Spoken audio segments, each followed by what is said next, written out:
I'm Newscast. GPD's investigation into the officer who allegedly sucker punched a cuffed man is closed.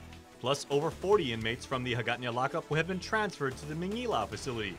We have why coming up. And our Nestor Lecanto finds out how the fear of coronavirus has affected the local economy. Hafaday and good evening, everyone.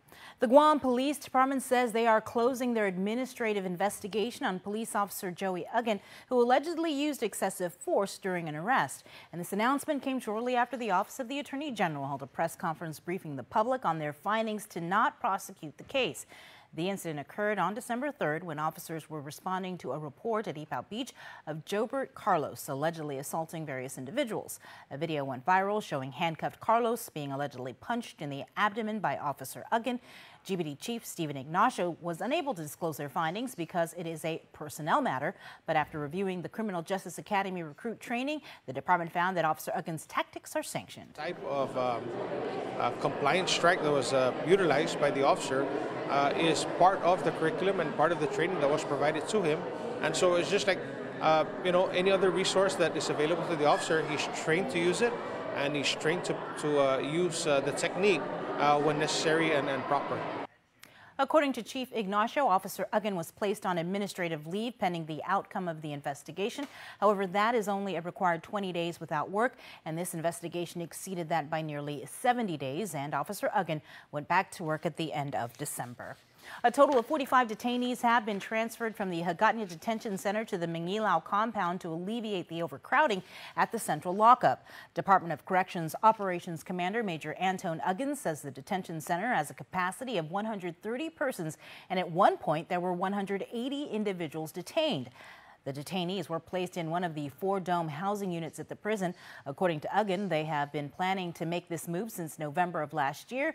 They just needed the necessary resources. We just needed to get more beds in order to open up one of the domes. So we reached out to the National Guard and were able to temporarily acquire 100 of the military cots. And so once we got those cots, we were able to open up another dome and move it. No, it's just that we continue to maximize our resources and address the issues as they come up.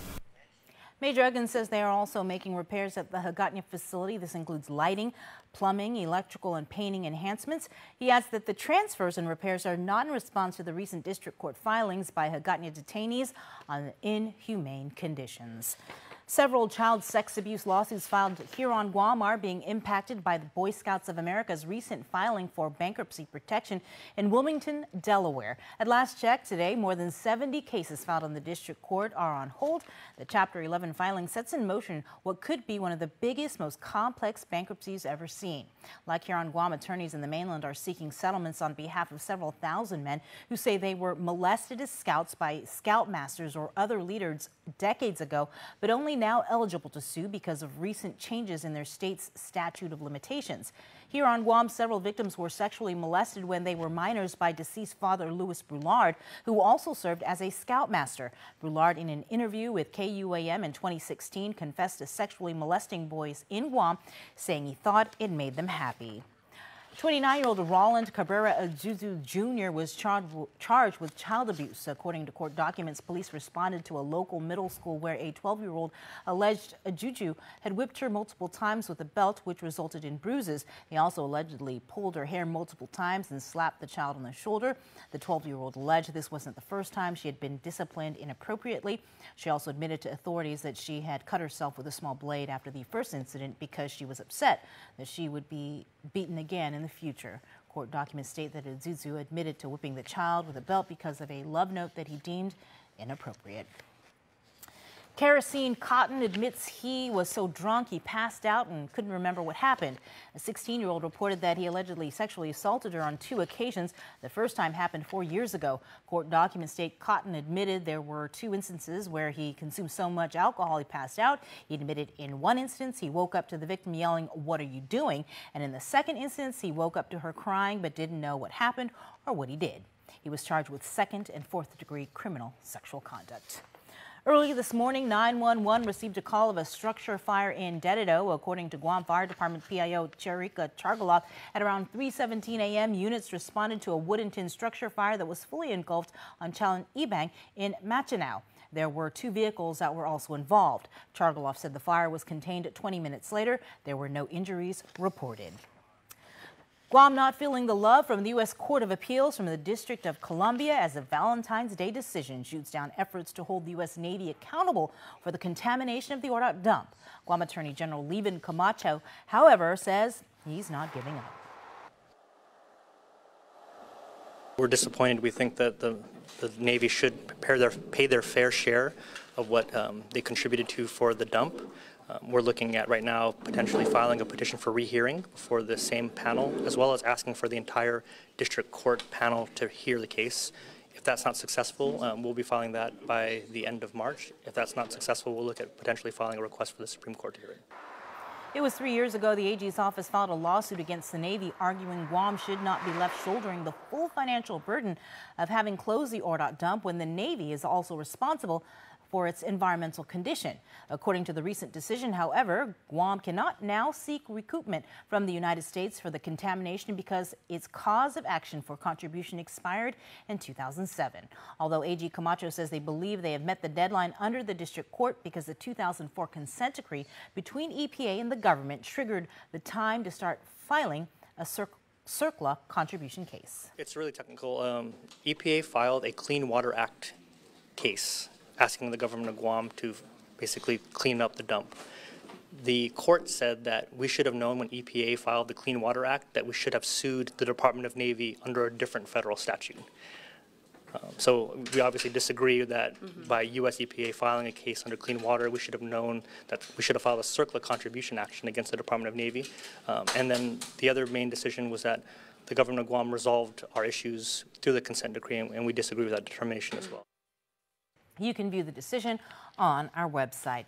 Jeffrey John Cruz is expected to enter a change of plea, although before pleading guilty, arguments will be made on the agreement.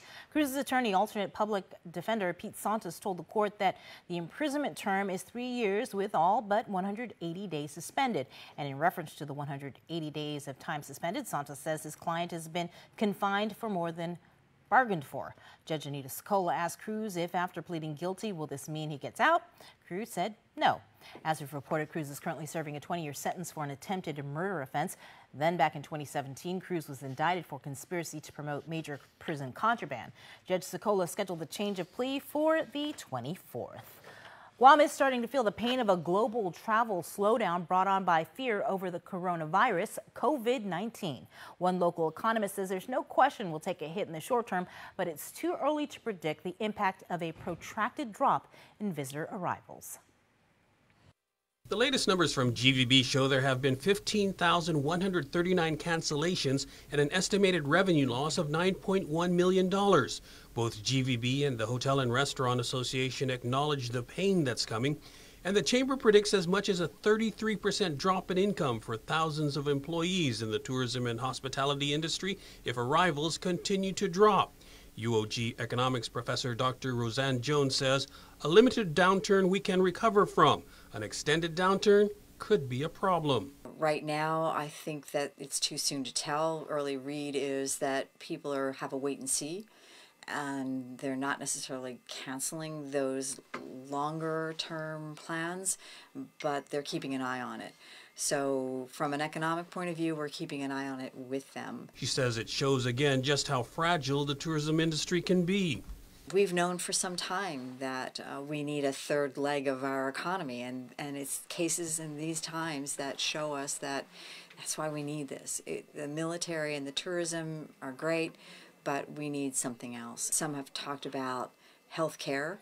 Some have looked at agriculture, but nothing seems to be as prosperous as our tourism market, and I think that's where the competition is, and if we had a better third, we'd have it by now, and so we don't have an answer to that. A much more immediate concern is how to soften the blow of a tourism downturn, and businesses will be looking to the government for help.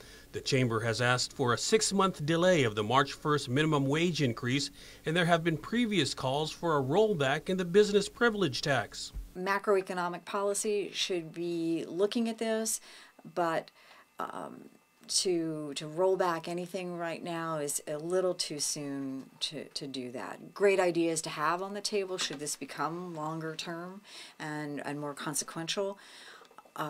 Good time to be running those models about what this would mean. But government is also losing revenue as well. She says GovGuam should already be planning for possible cost-cutting measures. All this as budget hearings get underway on Friday, with the largest agency, DOE, up first. They're going to be tough and hard questions. We're going to feel that in our health system, in our schools, in lots of ways. But again, let's not get there too soon, because you can also trigger a fear factor of people not wanting to spend and pulling back, and that only amplifies the problem. Jones says we should know much better by the end of the second quarter in June what the long-term impact of the coronavirus scare will be. For Guam's News Network, I'm Nestor Lecanto. The Chamber of Commerce has written a second letter to the governor, now also to Speaker Tina Munoz-Barnes, again requesting for a 6-month delay on the March 1st legally mandated implementation of a minimum wage hike. The governor, as a report on Wednesday, said she would follow the law. The chamber is now asking the governor's office to submit legislation to implement the moratorium, but also that Governor Lulian Guerrero call a special session. Chamber Chairwoman Christine Boleto reiterates they are merely asking for delays so that the government can monitor the impact the global coronavirus would have on our economy. After being inundated with concerns regarding the current GovGuam health insurance plan, Speaker Tina Munoz-Barnes has called for an informational briefing for this Friday at 5:30 p.m.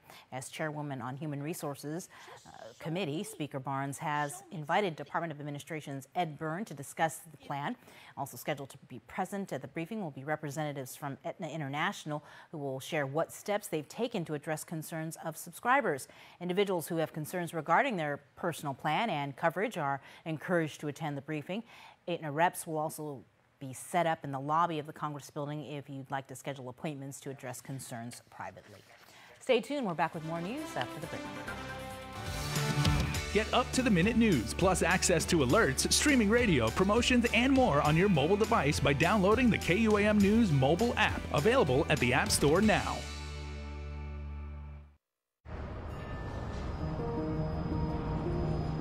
It makes myself and it makes my team members very proud to work for an organization that has been on island for many years with its focus on reliability, dependability, and commitment to the communities that they operate in.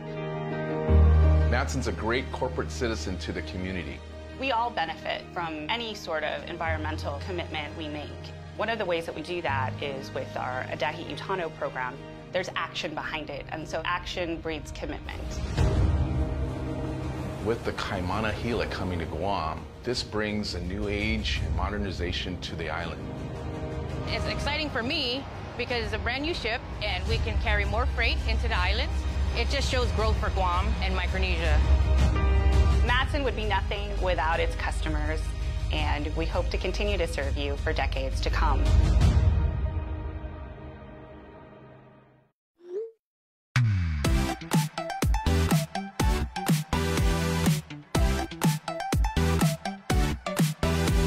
Half the day, I'm in the club.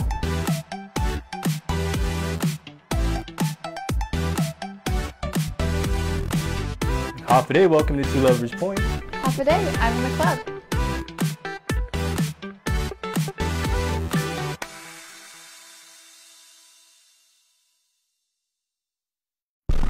Based on the blockbuster that has critics craving.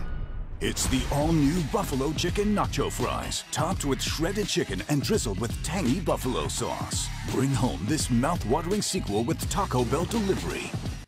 It's a special delivery to your inbox every week with your KUAM News Roundup, program advisories, and promotions. Sign up for the weekly KUAM Digital Digest today on KUAM.com. Welcome back. The quarantine is over for some of the Americans evacuated from China because of the coronavirus. They're finally heading home. Cases worldwide now top 75,000. More than 2,000 people have died. Carter Evans has the latest. Today, hundreds of American evacuees from China boarded buses on military bases in both northern and southern California after an exhausting 2 weeks in federal quarantine. Happy New Year, yeah. Happy to be home. But hundreds more remain in quarantine around the country, like Jerry Cerati Goldman and her husband Carl, who were evacuated from the Diamond Princess cruise ship docked in Japan. He woke up burning up. Carl was taken to the hospital in Omaha after developing a fever during evacuation. He now has the virus. Especially the care where we are is supposed to be top in the country. So I'm not in fear at all that he's not going to have a full recovery from this. And now the scramble is on to track passengers from the cruise ship Westerdam. When it docked last week in Cambodia, everyone was given the all clear and a gracious welcome by the country's prime minister. But over the weekend, an American woman who had been a passenger tested positive for the virus. Beyond the human toll is a growing concern about a hit to the global marketplace. 47,000 U.S. companies depend on supplies from the affected regions of China. Aside from manufacturing, tourism in the U.S. will also take a hit. We get approximately 3 million Chinese visitors every year. They're not coming, and they spend a lot, almost $7,000 per Chinese person per trip.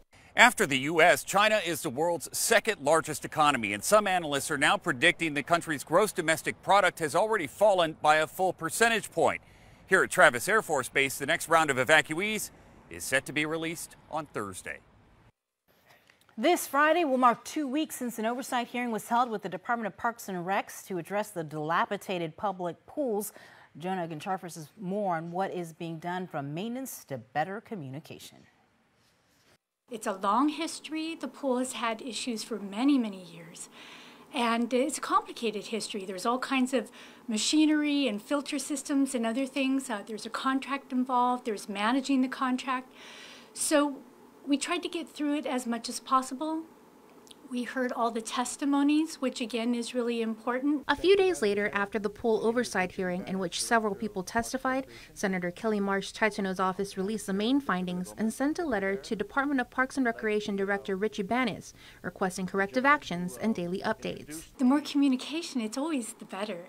And one of the things that I think is just as important is I did get liaisons so that there is a representative from the Manhoban Swim Club and from the Elite Boys, which is another group that swims regularly, and we've been in almost daily communication as well. And I've told them, it was like, if there's an issue, I want to hear about it that day.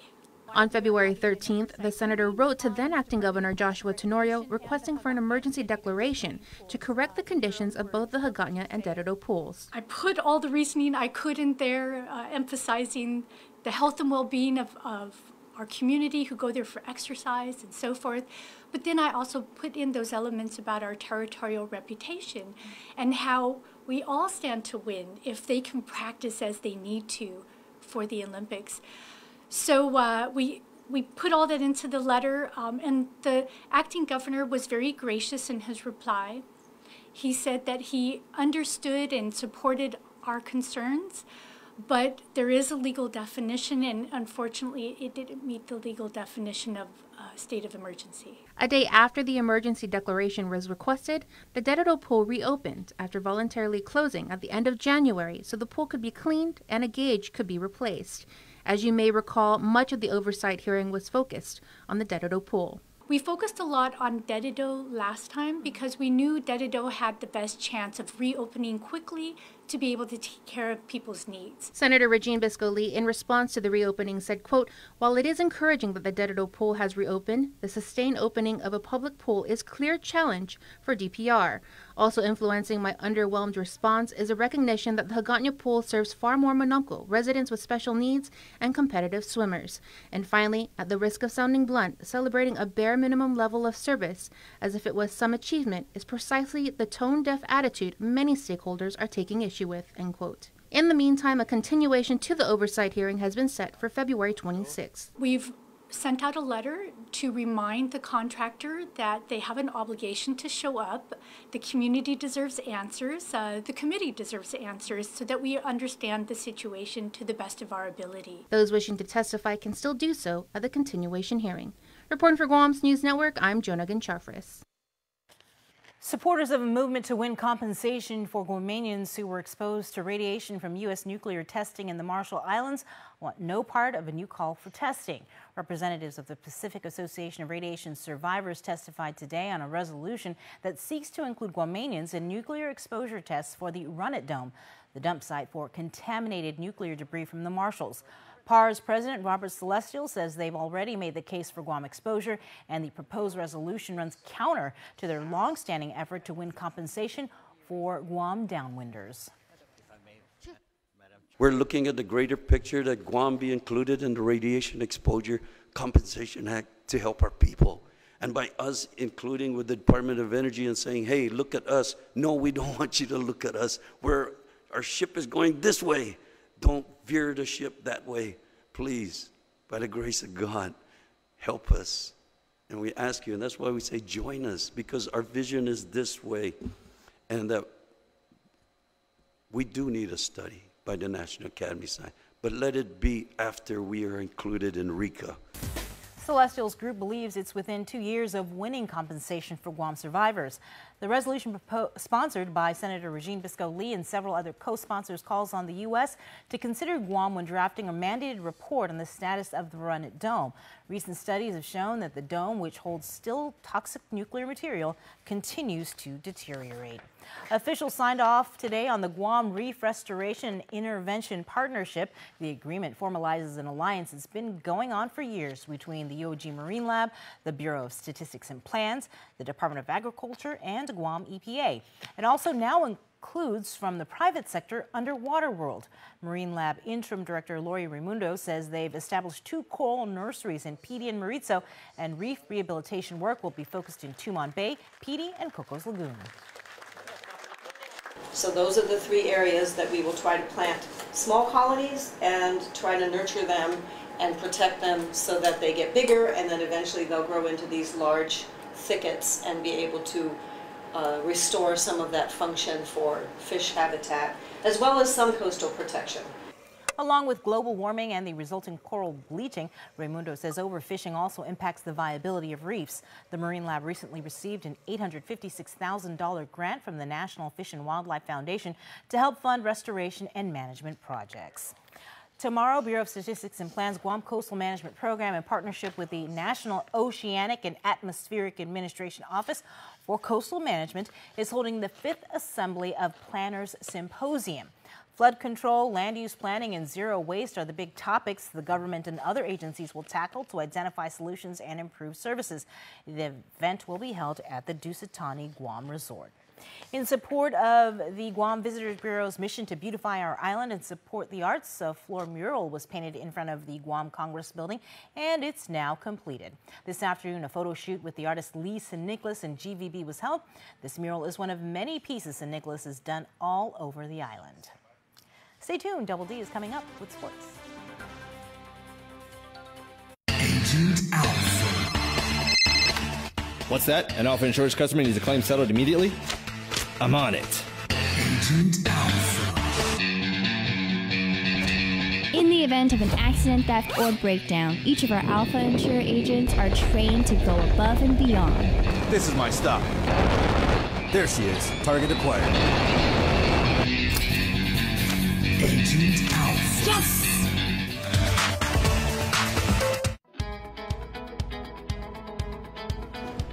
In 2019, we raised the bar by launching the first ever lifetime powertrain warranty on new Hyundais. And now we're excited to share that starting February 1st, all new 2020 Jeeps, Ram trucks, and Dodge Performance cars will come with a lifetime powertrain warranty. That includes all your favorites like the Jeep Gladiator and award-winning Ram 1500.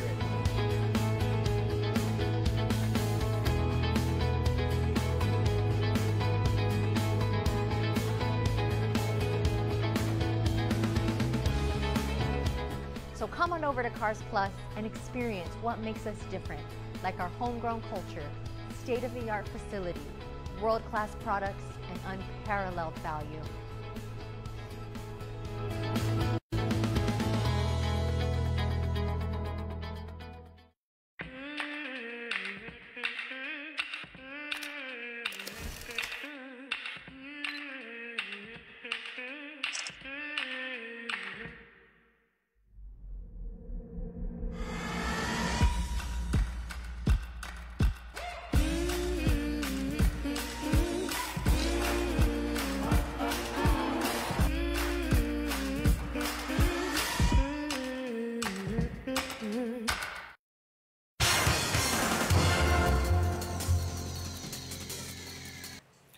What's up, Guam? Dave Delgado here for KUAM Sports. Thanks for watching. Tonight on the show, we're going to hear from our Bank of Guam men's national basketball team as they're prepared to take on New Zealand this Sunday at the UOG Calvo Fieldhouse. Check it out.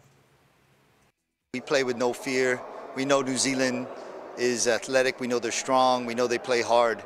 We're actually big fans of their program and how they've grown to an Olympic level basketball program in the world, and we want to be on their heels as the next rising team in Oceania, and eventually one of those teams that make a name in Asia as well. The OG of the squad is McKelly Wesley, who is also one of the centers on the team. At 6'9", Wesley can mix it up inside the paint or leak out and bury the deep ball from outside. You know, I think it's going to be a very competitive, hard-fought game. We're going to bring everything that we've got. Obviously, we know we're going to have to play well. They're very physical. They're very talented. We know that, and I believe we're up for the challenge. We've assembled a group of guys that have played well together in the past. We had some great success qualifying for this, and we're just looking to push that momentum, the chemistry, and give New Zealand a hard-fought game. Tickets for the Guam versus New Zealand game can be purchased at all Foodies locations and online at ctickets.us/GBC2020 for $20 in advance. Looking forward to the opportunity to be here back on the island of Guam. I love this place. It's a beautiful island. You know, be here with the guys. Looking forward to competing against New Zealand, see how we can do against New Zealand. I think we got a strong team, a lot of good chemistry. Man, it's crazy. Like I used to play against Will, Joe back when I was at high school. I like playing with them. This coming tournament, man, it's awesome, man. It's just a great experience, you know. And I'm honored and blessed to be part of this program, the Guam national team. I'm very excited. This is my first really opportunity to be able to play in front of the home crowd. We had a 3-on-3 tournament, I want to say in 2017, but besides that, I've never been able to play a regulation game. So being able to do that at the highest level that our program and our team has ever played in, it's a great opportunity. Team Guam is riding an undefeated 24-0 win streak dating back to the 2018 Micronesian Games. Guam ran the tables in Yap and swept the FIBA Asia Cup qualifiers held in Thailand and is back-to-back Pacific Games gold medalist. Now that we have everybody here, you know, it's going to be an exciting time not only for us but for the fans as well. So, you know, we can get a couple practices in before we actually get ready for New Zealand. And, you know, we're just looking out there and, you know, preparing ourselves to go out there and put on a show and hopefully win the game. We got a lot of size, we got really good post players, and we got really good shooters. And I feel like if we establish our post presence early and then play inside out, I think we'll have a really good time. The game against New Zealand will be tough, but the guys are motivated and ready to hold down home court. Ty Wesley has played against some of the players on the New Zealand team and has an inside look against our opponents. Play through contact, expect contact, so don't play for a foul. Continue to play and move on. If you don't get a call or something, play through some things. You know, when you play at this level, there's some things that might not go your way, and that's what kind of brings maturity and experience out in most of our guys.